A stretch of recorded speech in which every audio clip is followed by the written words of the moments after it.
Well, Hoop, Sunday is Christmas. Yep, folks love Christmas, especially Christmas Eve. Not too commercial for you, Hooper? Heck no. The holidays are a time to kick the dust off the wallets and spend a few bucks on loved ones and those in need. You don't feel it goes too far, Fast Eddie? Of course, folks, we always go too far. This is America. What are your best Christmas memories, Hooper?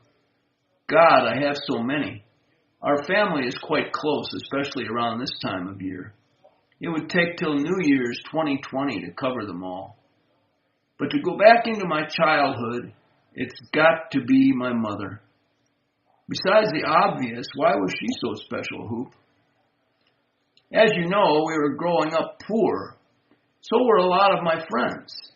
But I never knew who was poor and who wasn't. Some kids had paper-mate pens, nice clothes, and shoes without holes in the soles. But somehow at 8 or 9 years old, I didn't think about that as rich or poor. That's just how it was. Yeah, Hoop, I don't remember any prejudice from that time in my life. Anyways, folks, I think I still believed in Santa Claus.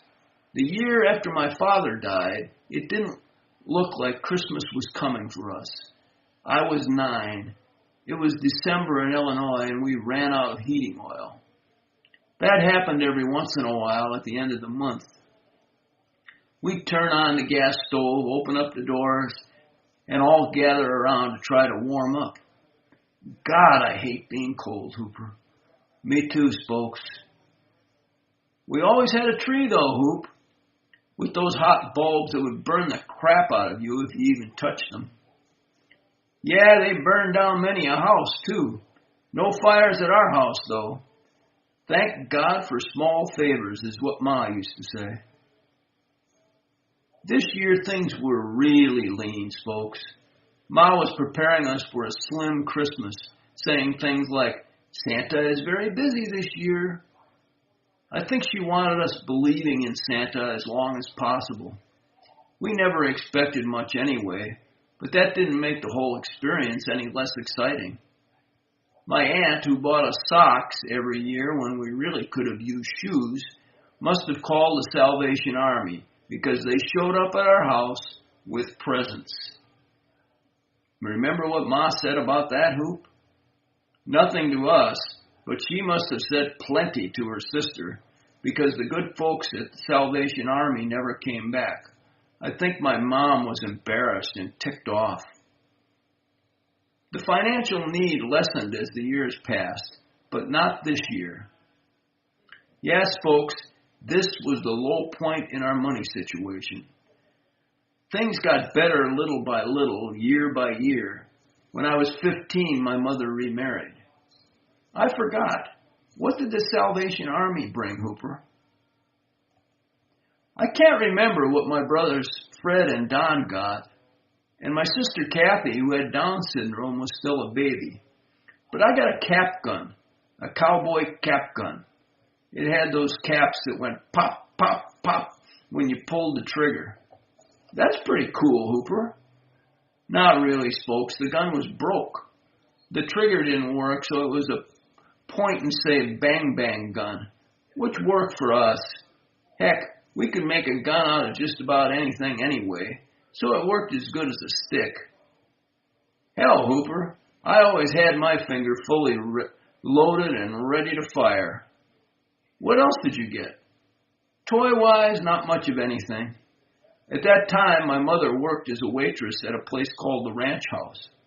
She was a single mom who worked for tips to raise 4 kids.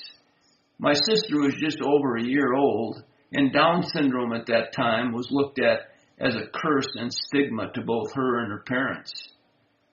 So what else did we get, folks? We got my mom, and evidently she got us. She filled us with a warmth and love at that time of great hardship. Moms are good at that, Hoop. They sure are, folks. Ma was there. I can smell her now. She would gather us around, and she was like a warm fire no matter how cold it was. I don't remember any words of wisdom or any miracles of Christmas that filled the heating oil tanks or our stockings or any magic that created trains and toys under the tree.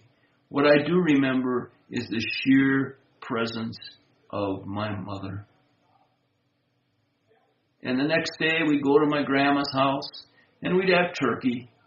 When December 26th came, Ma would be back to waiting tables. But on Christmas Eve, it was just us, sitting around the warmth of my mother's love. She was able to give this gift in spite of everything she had to face. That is strength and courage, but most of all, it is love. Turns out, folks, for me and my brothers and sister, the gift of love was more than enough. And in spite of my sarcastic nature, I try to pass it on. Merry Christmas, folks. Merry Christmas, Hoop. Merry Christmas, everyone.